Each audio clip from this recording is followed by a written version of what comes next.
Bienvenue dans cette nouvelle vidéo de moi-même, Raph Laurent-Duc. Cette fois-ci, je vous présente ma collection de jeux vidéo sur console parce que j'en ai aucun sur mon ordi. Alors, je suis un grand amateur de science-fiction, comme je vous ai montré dans ma collection de DVD Blu-ray. Et justement, dans les jeux vidéo, ben c'est juste de la science-fiction quasiment. Fait que à la gauche, ce sont tous les jeux vidéo Halo en ordre qui ont sorti.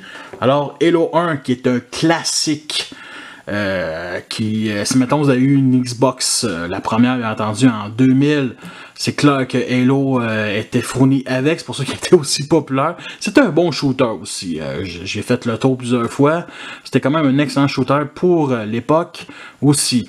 C'est juste que des fois, la jouabilité, je tripais pas tant que ça. Halo 2.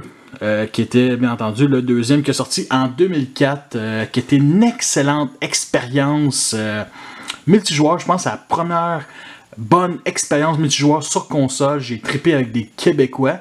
Ça sortit en 2004, mais j'ai eu Xbox Live à partir de 2006. Fait que j'ai quand même joué, on va dire, un bon 1 an et demi sur Halo 2. Intense, avec beaucoup de Québécois, puis c'était malade. Mais vraiment malade. Et en septembre 2007, il y a eu justement le jeu Halo 3 que j'ai adoré, que ce soit la campagne ou multijoueur. Et justement, moi j'achète une console pour jouer à Halo. C'est carrément ça. Fait que la Xbox One, c'était pour Halo 1, que j'ai acheté justement en 2004, donc assez en retard. La console, justement, 360, je l'ai acheté en... Ben, c'était un cadeau de mes parents en Noël 2007, donc j'ai eu Halo 3 avec. Et justement, en février 2009, il y a eu Halo Wars, qui est un jeu de stratégie un peu comme StarCraft, mais dans l'univers d'Halo. C'était vraiment un jeu génial, et j'ai la version ultime ici... qui est extrêmement cher, 90$, puis je me souviens 6 mois plus tard, il était comme genre 40$, fait que tu sais, j'étais comme un peu en tabarnak, c'est tout à fait compréhensible, là. Ce qui est un excellent jeu, j'ai pas trop joué en multijoueur, quand même quelques fois, mais surtout, admettons, en campagne, que je trouve vraiment génial. Justement, en septembre 2009 ou novembre, là, je me souviens, puis je pense que c'est septembre 2009, 2 ans après la sortie d'Halo 3, on a sorti Halo 3 ODST, qui est sûrement une meilleure expérience d'Halo, tout simplement, sans jouer le personnage principal qui est Master Chief. On jouait au ODST qui est un soldat d'élite avec, on va dire... j'allais dire un casque de motocross, mais Master Chief a un casque de motocross, fait que j'adore les ODST, c'est des Orbital Drop Shot Trooper, des troupes qui sont déployées depuis des vaisseaux dans l'espace à travers un petit pod. J'ai fait quelques revues, il me semble que j'ai fait une revue en Mega Construx de 2 nacelles, allez voir ça sur ma chaîne. Sinon, en automne, je pense que c'est automne 2010, Halo Reach, le dernier jeu de Bungie, basé sur Halo, qui a été bien décevant pour beaucoup de gens. Je pense que c'est le jeu d'Halo que j'ai joué le plus en multijoueur. J'ai énormément joué ce jeu-là. En multijoueur, il était quand même assez cool, plus que Halo 3, mais c'était surtout, admettons, les graphiques, c'était surtout du bleu-gris, admettons. La campagne, on suivait plus les Spartans 2, mais on suivait les Spartans 3. C'était une expérience, c'est pas la meilleure expérience d'Halo, mais ça restait quand même assez efficace. Un an plus tard, novembre 2011, pour fêter justement les 10 ans d'Halo 1, ils ont sorti Anniversary, donc Halo 1 en HD, et on avait aussi le choix de jouer à Halo 1 vieille HD, donc on avait vieille HD, wow, vieille qualité de l'époque, fait qu'on avait le choix justement Super HD ou comme le vieux jeu vidéo avec la même jouabilité, donc les mêmes défauts. C'est peut-être ça qui m'a dérangé, mais c'était malade les graphiques, c'était vraiment cool, c'était magnifique, vraiment, ça valait la peine. Puis je pense que le jeu coûtait 40$, c'était la campagne, je pense qu'il y avait aussi quelques maps aussi qui étaient connectés avec Halo Reach. Il n'y avait pas de multijoueur, c'était vraiment Halo Reach qui continuait. Et en 2012, 2 ans plus tard après Halo Reach, Halo 4, ça je crois que c'était en automne, je sais même plus, je pense que c'est novembre,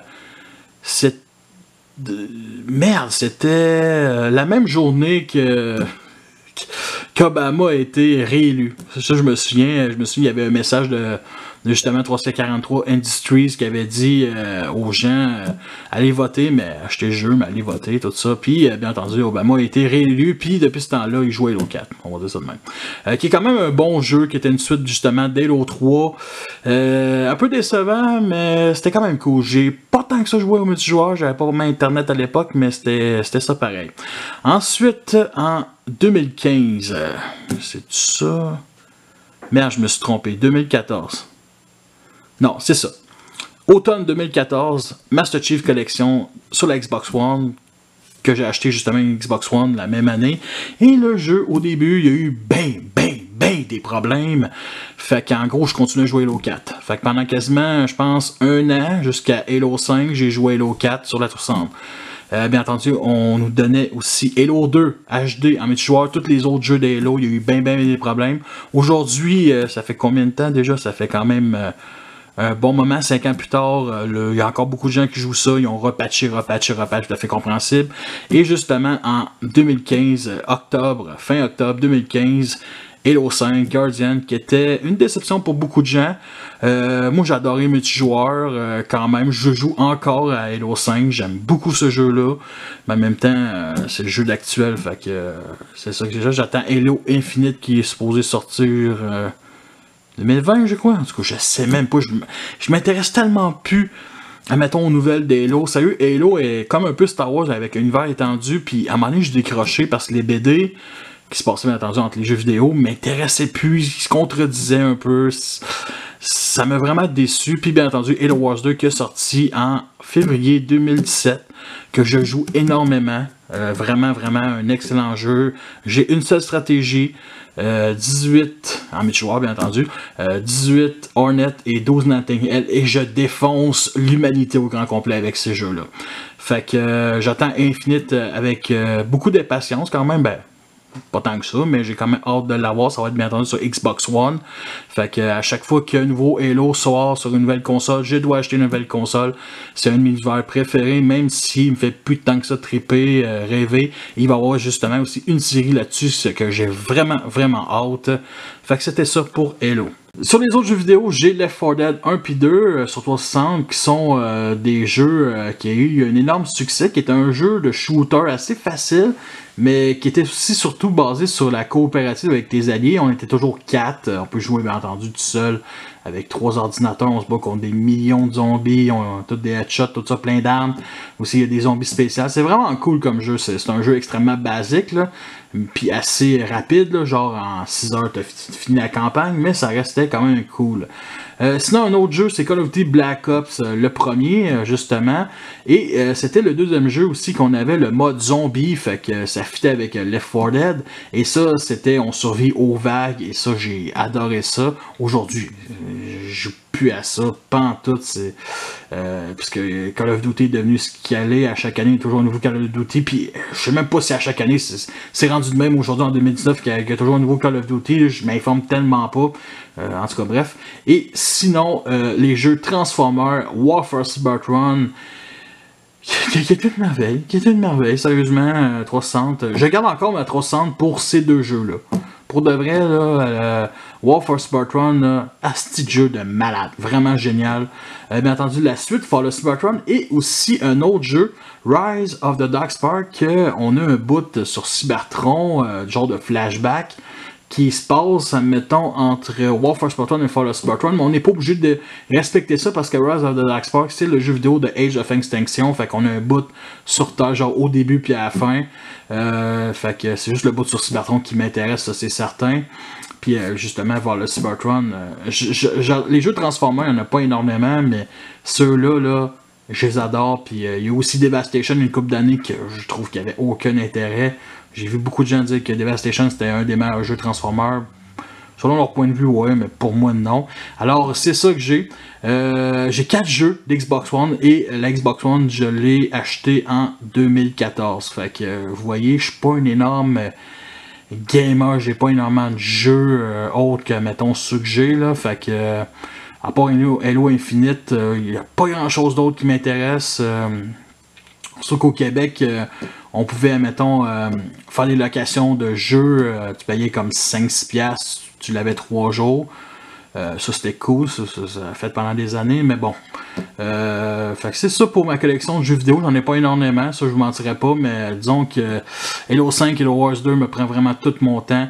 Je cherche aussi, s'il y en a que ça intéresse, il faudra que je me retape War for Spartan en multijoueur avec au moins des Français, peut-être faire un let's play de tout ça, peut-être leur point de vue avec, je sais pas s'ils peuvent filmer, mettons sur Xbox au centre, ça serait fun de refaire au moins la campagne avec deux autres Français, deux autres fans de Transformers, parce qu'en québécois, il me semble que je connais pas grand monde. Qui ont War for Spartan, mais si je pense que c'est surtout tout le monde que je connais qui ont les jeux Transformers sont toujours sur PlayStation, parce que oui, Xbox One, je paye mon abonnement par année comparé au PlayStation, en tout cas bref, fait que c'était ça pour ma collection de jeux vidéo, ça a été super rapide, en tout cas je trouve, et je reviens avec une troisième vidéo, ça c'est encore... pour ceux qui intéressent ce que je fais, les romans, les livres que je lis, qui sont d'Halo aussi, ça, je vais faire ça une troisième vidéo basée là-dessus. Fait que aussi, allez voir la première vidéo basée sur Blu-ray DVD. Je présente un film d'Halo, aussi les films Transformers. J'aimerais ça qu'il y ait des films de Call of Duty ou Left 4 Dead, mais ça, c'est ça qui est ça. Fait que merci à tous d'avoir écouté cette vidéo-là. Fait que sur ça, je vous laisse et à la prochaine.